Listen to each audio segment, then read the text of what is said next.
Dito sa Papa Dudut Stories, ikaw ay hindi nag-iisa.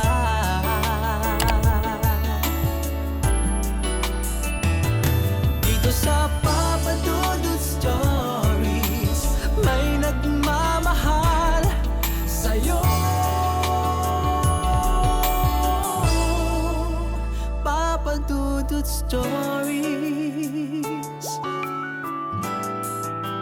Papa Dudut Stories. Dear Papa Dudut, sa lahat po ng mga nakatutok ngayon, huwag pong kalimutan mag-like, mag-share at mag-subscribe. Maraming salamat po sa inyong lahat.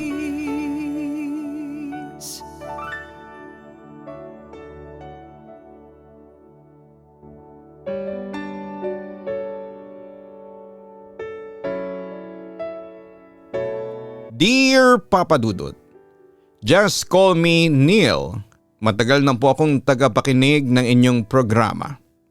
Sa katunayan ay kabisado ko na nga po ang inyong mga official channel, ang Papa Dudut at ang Kaistorya YouTube channel.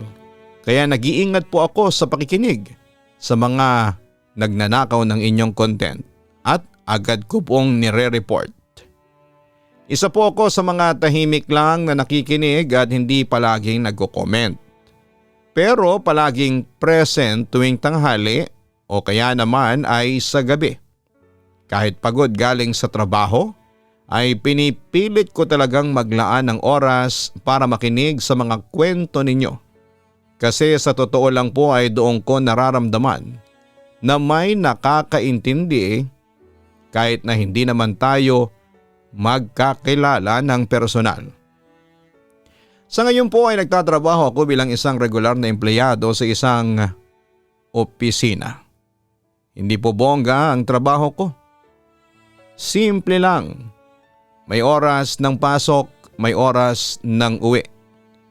Minsan ay routine na ang araw-araw.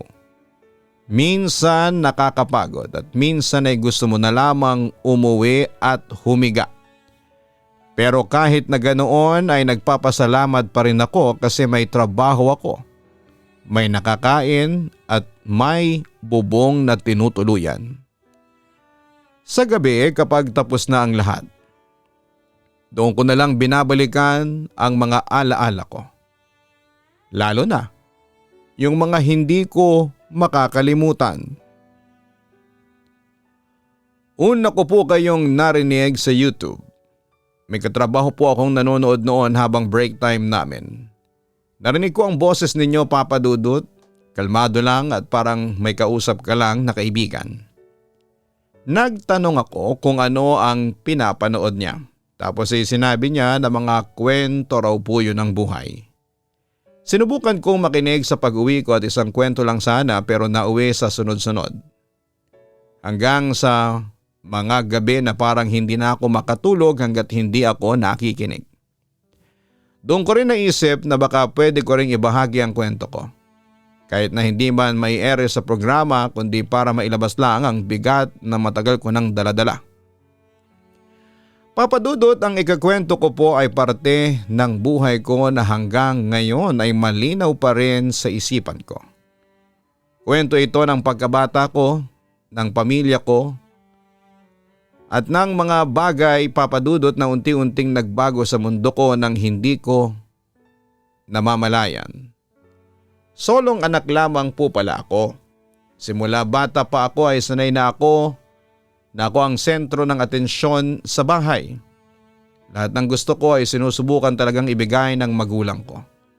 Hindi man po agad-agad.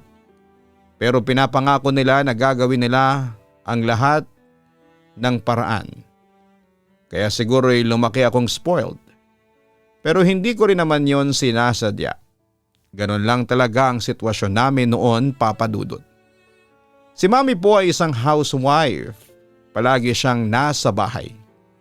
Siya ang kasama ko mula umaga hanggang gabi. Siya ang naghahanda ng pagkain ko. Naghahatid at sumusundo sa akin sa school noong mga bata pa ako. At siya rin ang tumutulong sa akin sa mga assignments. Kapag may sakit ako ay siya ang hindi natutulog. Kapag may problema ako sa school Siya ang unang nakikinig. Sanay akong palaging may nag-aalaga at nag-aasikaso sa akin. Si Daddy naman po ay nag-o-office work. Araw-araw siyang umaalis ng maaga at umuuwi ng pagod.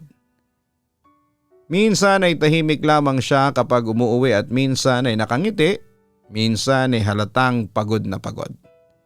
Kahit na ganoon, kapag may oras siya, ay sinusubukan niyang makipaglaro sa akin o kausapin ako tungkol sa school. Hindi siya masyadong showy pero ramdam na ramdam ko ang pagmamahal niya sa akin sa paraan ng pagsusumikap niya para sa pamilya namin.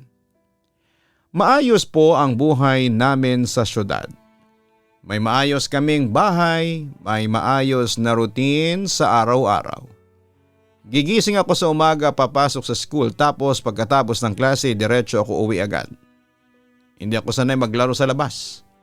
Wala ring masyadong batang kalaro sa lugar namin at karamihan sa mga kapitbahay namin ay matatanda o busy rin ang mga anak. Kaya madalas ay mag-isa lamang talaga ako. Sanay ako mag-isa sa kwarto at doon ako naglalaro. Doon ako nagbabasa. Doon ako nanonood ng TV. Doon ko rin natutunan na gawin ang mga bagay ng mag-isa. Kahit spoiled ako, naging independent din ako sa ibang bagay. Alam ko kung paanong aliwin ang sarili ko. Alam ko kung paanong maghintay. Alam ko kung paanong mag-enjoy kahit na walang kasama. Pagdating ko sa teenage years ay unti-unti akong naging curious sa mundo sa labas. Nagsimula akong magtanong ng mga bagay na dati ay hindi ko naman iniisip. Bakit ganito lang ang buhay ko? Bakit ako lang mag-isa? At bakit yung iba ay maraming kapatid? May mga kaklase ako na reklamo ng reklamo sa mga kapatid nila. Pero sa loob-loob ko ay naiinggit ako. Iniisip ko kung ano kaya ang pakiramdam na may kapatid na kausap mo sa bahay. May kaaway ka at may kakampi ka. Madalas ikwento ni Mami ang probinsya nila sa Bicol. Kapag gabi at tapos na ang lahat ng gawain ay uupo kami sa sala at mag-uusap. Doon niya ikinekwento kung paano ang buhay nila noon.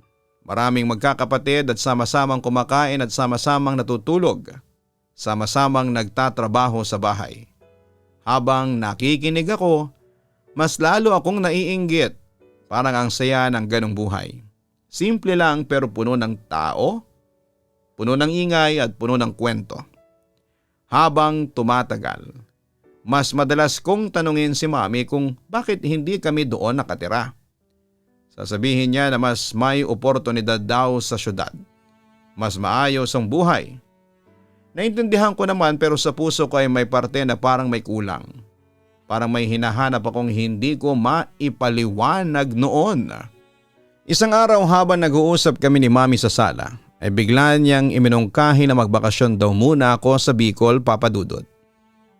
Ang sabi niya ay bakasyon naman sa school at magandang pagkakataon daw yon para makilala ko ang side ng pamilya niya. Nung una ay nagdadalawang isip talaga ako at sanay ako sa syudad. Sanay ako sa kwarto ko, sa tahimik na paligid, sa routine na araw-araw. Naisip ko agad na baka hindi ako mag-enjoy. Baka mabagot ako. Baka mahirapan akong makisama. Pero sa kabilang banda ay may excitement din akong nararamdaman. Kwento kasi ng kwento si Mami tungkol sa probinsya, tungkol sa mga kapatid niya at mga anak nila. Doon ko unang naisip na makakakilala ako ng mga pinsan at baka yun na yung pagkakataon na maranasan ko ang buhay na matagal ko nang iniisip. Maaga kaming bumiyahe, madilim pa lamang ay gising na kami. Tahimik ang kalsada nang umalis kami ng syudad at habang tumatagal ang biyahe ay unti-unting nagbabago ang paligid. Nawawalang matataas na gusali at napapalitan ng mga puno at malalawak na tanawin. May mga bukid sa gilid ng kalsada at mas maluwag ang daanan. Tahimik pero buhay ang paligid. Nakatingin lamang ako sa bintana. Pinagmamasdan ang mga nakikita ko. Iba ito sa mga nakasanayan ko pero hindi siya nakakatakot. May kakaibang gaan sa pakiramdam ko habang papalayo kami sa syudad. Pagdating namin sa Bicol, dumiretso kami sa bahay ng lola ko. Ang bahay niya ay hindi kalakihan pero ramdam agad na maraming alaala ang nakapaloob doon. Kahoy ang karamihan sa bahagi ng bahay. May malawak na bakuran sa harapan at may mga halaman sa paligid. Hindi ito katulad ng bahay namin sa syudad na may bakod sa gate. Dito ay bukas ang paligid. May mga upuan sa labas at may mga puno na nagbibigay lilim. Pagbaba pa lamang namin ng sasakyan, sinalubong na kami ng lola ko. Mahigpit ang yakap niya kay mami at agad din niya akong niyakap. Ramdam ko kaagad ang init ng pagtanggap niya kahit na hindi naman kami madalas na magkita. Isa-isa ko ring nakilala ang mga pinsan ko, Papa Dudut. Marami po sila. May mas matanda sa akin, may kaedad ako at may mga mas bata. Hindi ako sanay sa ganitong dami ng tao sa bahay. Sa una ay tahimik lamang ako. Nakaupo lang ako sa isang sulok habang sila ay nagtatawanan at nagkwekwentuhan. Maingay sila pero hindi nakakairita. May sigla ang boses nila. May kwento sila tungkol sa mga ginagawa nila sa pang-araw-araw. Nakikinig lamang ako at paminsan-minsan ay tinatanong nila ako tungkol sa buhay sa syudad. Nahiya ako noong una pero habang tumatagal ay unti-unti akong sumasagot at sumasabay sa usapan. Maraming bagay ang unang beses kong nagawa doon sa probinsya. Isa na doon ay ang pag-akyat ng puno. Hindi ko po akalain na kaya ko pala. Tinuruan ako ng isa sa mga pinsan ko kung paanong humawak at kung saan ilalagay ang paa. Noong una'y nanginginig ang mga tuhod ko pero nang makaalis na ako sa lupa at makita ko ang paligid mula sa itaas ay may tuwang pumasok sa dibdib ko. Pagbaba ko, pinagtawanan nila ako dahil sa itsura ko pero hindi yun nakakahiya. Bagkos ay masaya ako. Namitas din kami ng mangga diretso mula sa puno at hindi tulad sa syudad na binibili lamang sa tindahan. Dito'y aakyat ka, pipitasin mo, tapos ay kakainin mo kaagad. May mga pagkakataon na hinahabol kami ng matatanda kapag napapasobra kami ng pamimitas. Pero nauuwi lang din sa tawanan. Tumakbo rin kami sa bukid hanggang sa mapagod kami. Hindi ko namalayan na kaya ko palang tumakbo ng ganong katagal. Sa syudad ay bihira akong maglaro sa labas. Dito ay halos buong araw kaming nasa labas. Madalas din kaming pumunta sa ilog. Hindi kalayuan mula sa bahay ng lola ko. Doon po kami naliligo. Tumatalong kami sa tubig, nagtatawanan at nagkwekwentuhan kami kahit basang-basa na. Nakaupo kami sa mga bato. Pagkatapos ay nagpapahinga at nag-uusap tungkol sa kung ano-ano. Walang oras na iniisip, walang iniintinding gawain. Doon ko unang naramdaman ang saya ng probinsya. Yung saya na simple lang, pero totoo. Yung saya na hindi mo kailangang bilhin. Habang tumatagal ang bakasyon ko, mas nagiging komportable ako sa paligid. Hindi na ako nahihiya sa mga pinsan ko. Natutunan ko ang mga ginagawa nila araw-araw. Gumigising ng maaga, tumutulong sa bahay tapos ay lalabas para maglaro. Sa gabi naman ay sasamahang kumain at nagkwekwentuhan. May ingay, may tawanan, may kwento. Ito yung buhay na dati ko lang naririnig kay mami. Pero ngayon, nararanasan ko na mismo. Papadudot sa mga panahong yon, akala ko yun na ang pinakamasayang parte ng bakasyon ko. Akala ko yun na ang dahilan kung bakit ako dinala doon. Hindi ko pa alam na sa lugar ding yon, magsisimula ang mga karanasang magpapabago sa pananaw ko sa mundo.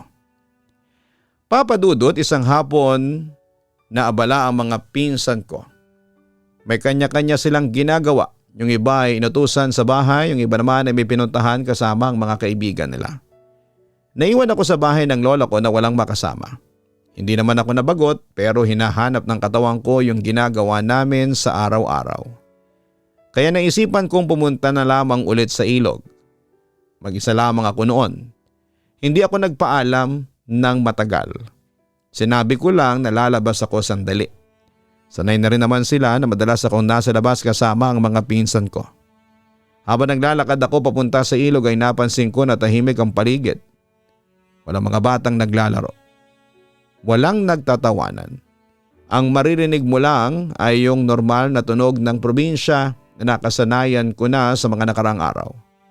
Pagdating ko sa ilog, tumigil muna ako saglit. Naupo ako sa gilid at nagtanggal ng tsinelas. Doon ko siya nakita. May babaeng naglalaba sa ilog. Hindi ko siya kaagad napansin dahil nakayuko siya. May dala siyang palanggana at maayos niyang nilalabhan ang mga damit. Nakaduster siya. Yung karaniwang suot ng mga babae sa probinsya. Hindi siya mukhang bago sa lugar. Akala ko nga noong una isa lang siyang kamag-anak ng kapitbahay o baka isa sa mga kilala ng lola ko. Lumapit ako ng kaunti pero hindi ko siya tinawag kaagad. Tinitigan ko muna siya mula sa kinakatayuan ko. Napansin niya ako at tumingin siya sa akin. Ngumiti siya at tinanong kung maliligo ba raw ako. Tumango lamang ako at sinabi kong oo. Nagpakilala siya. Ang sabi niya ay Marina raw ang pangalan niya. Hindi ko na tinanong kung taga roon ba siya o kung kanino siya nauugnay. Bata pa ako noon at natural lang sa akin ang makipag-usap kahit kanino. Naupo ako sa malapit at nagsimula kaming magkwentuhan ng saglit. Tinanong niya kung nagbabakasyon lang daw ba ako roon. Sinabi ko na oo. At galing ako sa Maynila. Tinanong din niya ako kung nag-i-enjoy ba ako sa probinsya. Sinabi ko na masaya at maraming bago para sa akin. Hindi naman humaba ang usapan namin at simple lang. Walang kakaiba sa tono ng boses niya. Normal lang ang kilos niya at matapos nga ang ilang sandali papadudot ay sinabi ko na maliligo na ako. Tumango siya at bumalik sa ginagawa niya. Lumangoy ako sa parte ng ilog na sanay na akong puntahan. Paminsan-minsan ay napapalingon ako sa kanya. Nandun pa rin siya at patuloy sa paglalaba. Walang kakaiba, walang dahilan para kabahan ako. Matapos akong maligo ay umakyat ako sa pangpang at sinuot ang tsinelas ko. Tumingin ako sa direksyon kung nasaan siya. Pero wala na siya doon. Wala na rin ang mga palanggana niya at iniisip ko na baka tapos na siya at umuwi na. Normal lang yon. Hindi ko na masyadong inisip pa. Umuwi ako sa bahay ng lola ko at sumama ulit sa mga pinsan ko. Hindi ko ikinuwento sa kanila ang tungkol kay Marina dahil wala naman akong nakitang dahilan para banggitin pa yon. Sa isip ko ay isa lang siyang babaeng nakasabay ko sa ilog. Kinabukasan ay bumalik ulit ako sa ilog at hindi ko sinadya na hanapin siya. Gusto ko talagang maligo ulit. Dumating ako doon sa halos parehong oras pero wala akong nakitang naglalaba. Tahimik ulit ang paligid, naligo ako at umuwi. Wala pa rin kakaiba sa pakiramdam ko. Lumipas nga ang ilang araw at paulit-ulit akong bumabalik sa ilog. May mga pagkakataon, may ibang tao doon at may mga batang naliligo o may mga dumadaan lang. Pero hindi ko na siya nakita pang muli, papadudot. Hindi ko rin siya natanong sa kahit na sino. Hindi ko rin ikinuwento sa mami ko o sa lola ko. Sa isip ko ay baka nagkataon lang talaga na nagkita kami noon. Hindi naman lahat ng nakakasalubong mo ay kailangan mong alalahanin o makitang muli. Habang papalapit ang pagtatapos ng bakasyon ko, ay mas naging busy ulit kami ng mga pinsan ko. May mga huling lakad, huling laro at huling salo-salo bago ako bumalik sa Maynila. Hindi ko na masyadong napuntahan ang ilog dahil gusto kong sulitin ang oras na makasama ko sila.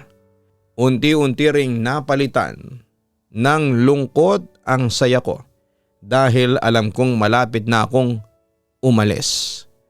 Dumating ang araw ng pag-uwi namin. Maaga kaming gumising at nag-ayos ng gamit. Nagpaalam ako sa lola ko at sa mga pinsan ko. May yakapan at may pangakong babalik ulit. Sa biyahe pabalik ng Maynila ay tahimik lamang ako. Nakatingin ulit ako sa bintana habang unti-unting nawawala ang mga tanawin ng probinsya. Bumalik na nga ang mga gusali, bumalik ang ingay, bumalik ang dating buhay ko. Pagdating namin sa Maynila ay bumalik ako sa dating routine ko. Pasok sa school, uwi sa bahay, aral pahinga. Sinubukan ko mag-focus sa pag-aaral. Naging abala din ako sa mga gawain sa eskwelahan. Pero kahit na ganoon, ay may mga sandaling bigla ko na lamang naiisip si Marina. Hindi ko alam kung bakit. Hindi naman malalim ang naging usapan namin. Hindi rin naman kami naging magkaibigan. Pero may mga oras na pumapasok siya sa isipan ko. Lalo na kapag tahimik ang paligid o kaya naman ay kapag wala akong ginagawa. Hindi ko ito ikinuwento kahit kanino. Hindi ko rin alam kung paano ko ipapaliwanag. Sa isip ko baka dahil yon sa bakasyon at sa mga bagong karanasan ko sa probinsya. Kaya hinayaan ko na lamang. Ang akala ko papadudot ay lilipas din. Akala ko ay mawawala rin sa isipan ko ang mga nangyayari. Hindi ko pa alam noon na ang simpleng pagkikitang yon ay ang magsisilbing simula ng pangyayaring magpapatuloy pa sa mga susunod na taon ng buhay ko. Pagkatapos ng bakasyon sa Bicol at pagbalik sa Maynila ay unti-unti kong sinubukang ibalik ang focus ko sa pag-aaral. Gusto kong maibalik ang dating routine ko at makalimot sa mga ala-ala sa probinsya, lalo na kay Marina. Pero kahit na anong pilit ko, may mga sandaling hindi maiwasang isipin ko siya. Lalo na kapag tahimik ang paligid o kapag walang masyadong ginagawa sa bahay. Araw-araw pumapasok ako sa school. Sumasabay sa mga kaklase at sumusunod sa mga gawain. Sa umpisa ay mahirap talaga. Parang hindi na ako makapag-concentrate. Kahit na may klase, ang isip ko ay nasa ilog. Sa paligid ng bahay ng lola ko, sa mga pinsan ko at sa babaeng nakilala ko doon. Pero pilit kong sinasabi sa sarili ko na focus ka sa pag-aaral, Neil. May test, may projects pa tayo. Unti-unting nakakatulong din po ito para malihis ang isipan ko. Sa mga break time ay sinusubukan ko makipagkwentuhan sa mga kaklase ko. Pero hindi rin tulad ng dati. Parang laging may kulang sa pakiramdam ko. Minsan habang naglalakad sa koridor o habang nakaupo sa library ay bigla ko maiisip ang ilog at si Marina. Naiisip ko kung ano kaya ang ginagawa niya sa parehong oras. Kung naaalala rin ba niya ako. Ang nakaraan na pagkikita namin. Hindi ko naman sinasabi sa kahit kanino ang iniisip ko dahil baka magtaka sila at baka isipin nila na kakaiba ko. Kaya iniisip ko na lamang at iniintindi sa sarili ko. May mga subjects na mas gusto ko ngayon. Mas naging attentive ako sa lessons pero may mga pagkakataon na bigla akong nawawala sa focus. Halimbawa habang ang guro ay nagtuturo. Bigla ko maalala ang probinsya namin na nagtatawanan kami ng mga pinsan ko sa ilog o yung simple lang na mga bagay tulad ng pagtapik ng tubig, pakiramdam ng lupa sa paa habang tumatakbo sa bukid o yung amoy ng mga halaman sa paligid. Kahit na hindi ko na nararanasan yon sa syudad, nananatili yon sa isipan ko. At may pagkakataon ding nadadagdagan ng responsibilities ko sa school, projects, group works at iba pang mga activities. Kailangan kong makipag-ugnayan sa mga kaklase ko at makisabay sa takbo ng klase. Nakakatulong po ito para hindi masyadong mag-isip tungkol sa Bicol.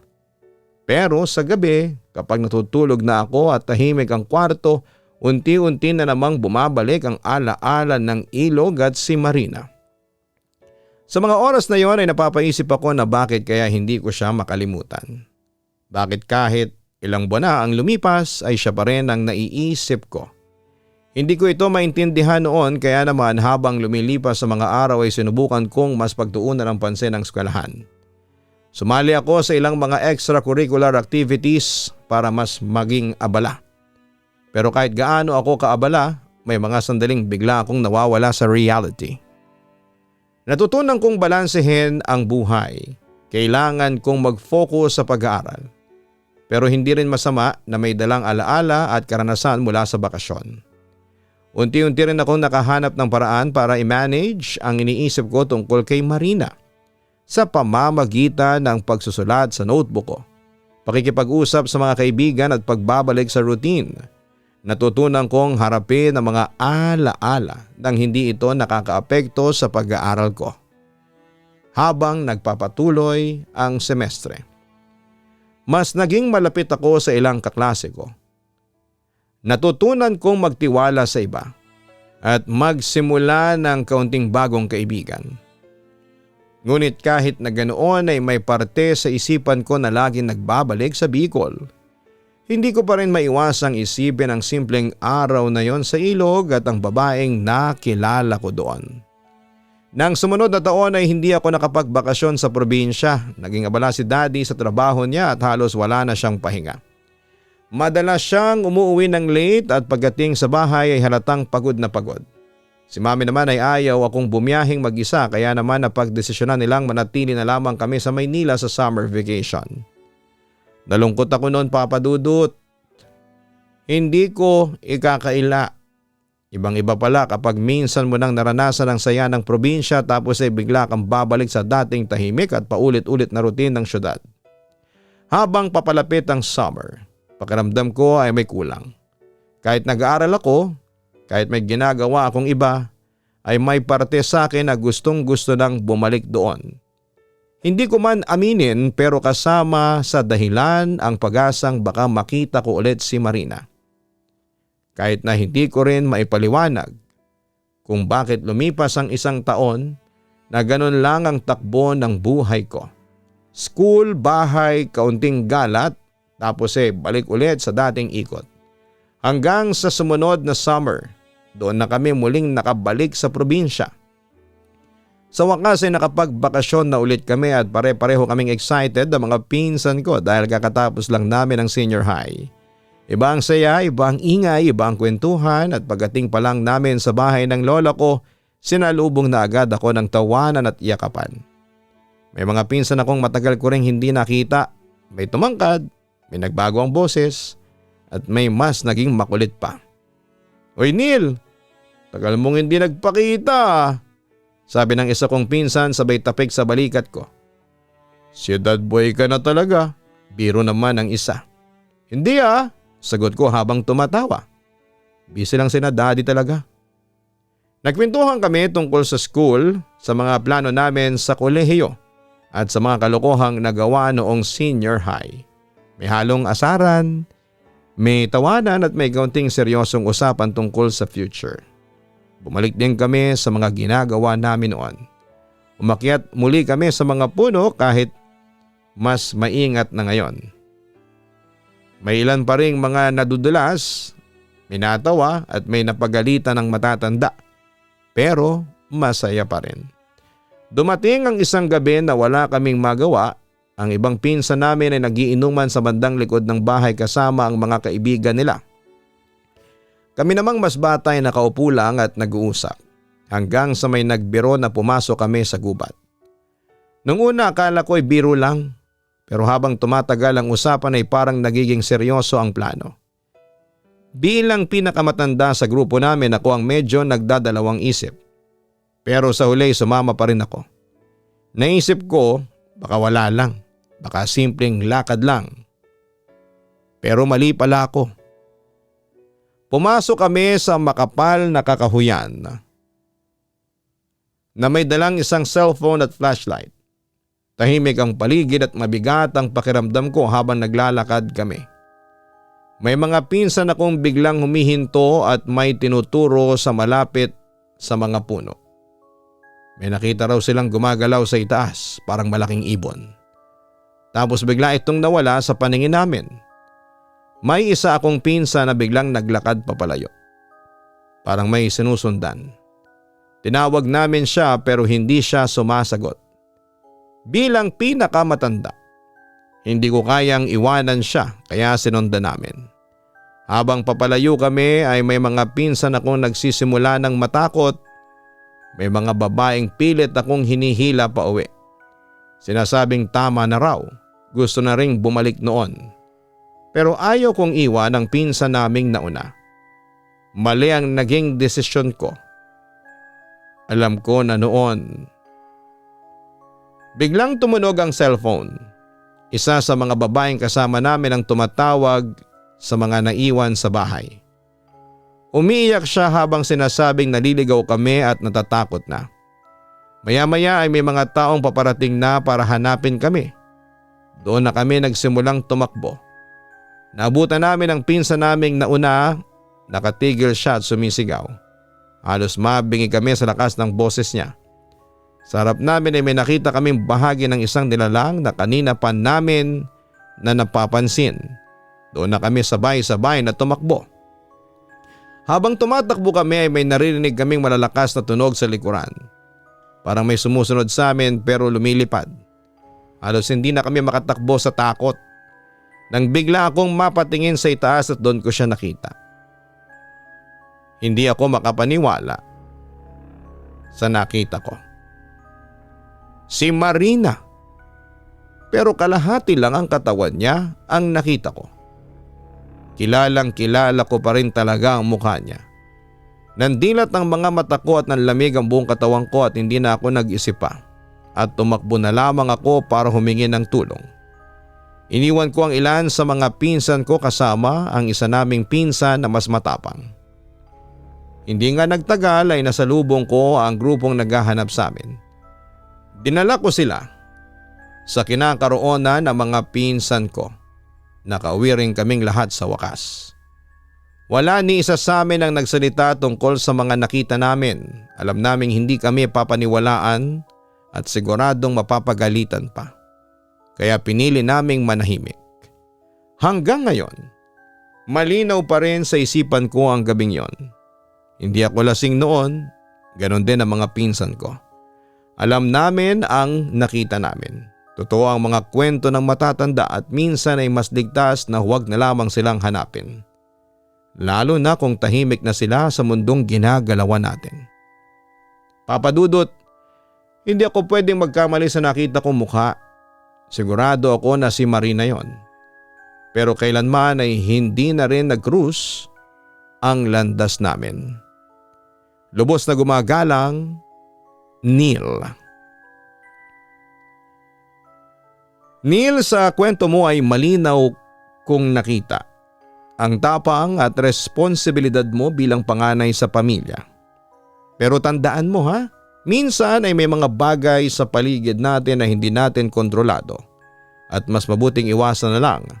Kahit gaano ka curious o gustong subukan, ang payo ko lang ay maging maingat sa mga desisyon mo at huwag hayaan ang takot o interes ang magdikta ng kilos.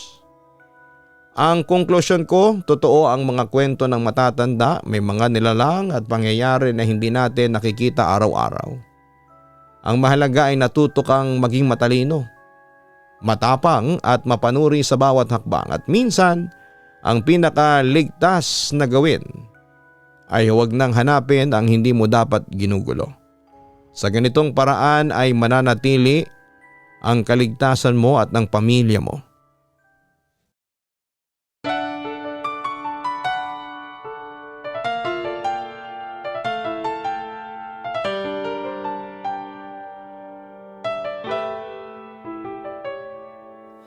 Ang buhay ay mahiwaga, laging may lungkot at saya. Sa Papa Dudut Stories, laging may karamay ka.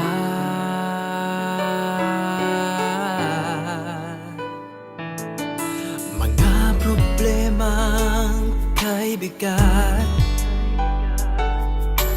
dito ay pakikinggan ka.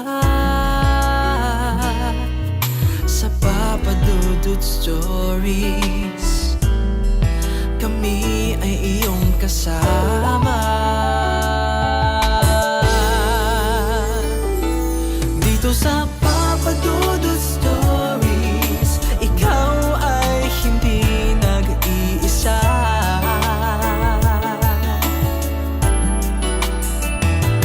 Dito sa Papa Dudut Stories, may nagmamahal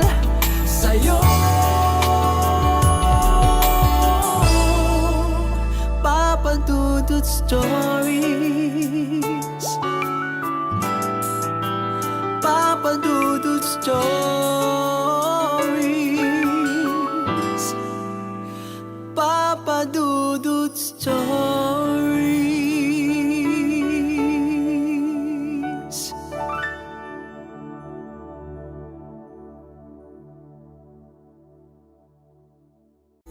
Dito sa